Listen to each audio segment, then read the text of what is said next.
ধর্মীয় স্থানে নিরাপত্তার অভাব এবার তারই নজির মিলল সোনামুড়া থানাধীন শ্রী শ্রী রাম ঠাকুর সেবা মন্দিরে। মঙ্গলবার সকাল আনুমানিক ৯টা নাগাদ মন্দিরে প্রবেশ করে এক ব্যক্তি প্রকাশ্যে প্রণামী বাক্স ভেঙে নগদ অর্থ চুরি করে পালিয়ে যায়।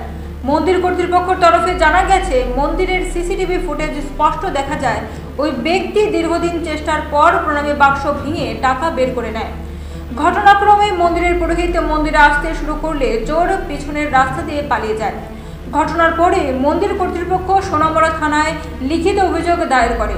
পুলিশ ঘটনাস্থলে পৌঁছে তদন্ত শুরু করেছে, তবে এখনো পর্যন্ত চোর শনাক্ত হয়নি।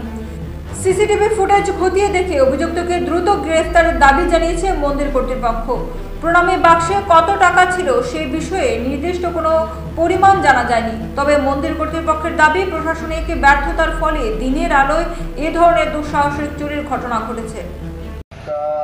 ৫৭তে শুরু হয়েছে এবং ৫৭ থেকে আধা ঘন্টা ১ ঘন্টা চেষ্টা করার পরে ভাঙা হয়েছে ক্যাশটা ভাঙার পরে পুরোহিত আসার সঙ্গে সঙ্গে যখন দরজা খুললো তখন পেছন দিয়ে পালাই গেল, মন্দিরের পেছন দিয়ে পালাই গেল।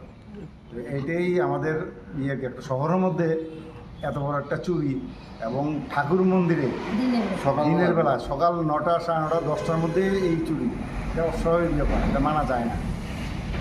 আমরা সরকার যাতে আমাদের কোনো একটা চিন্তাধারা।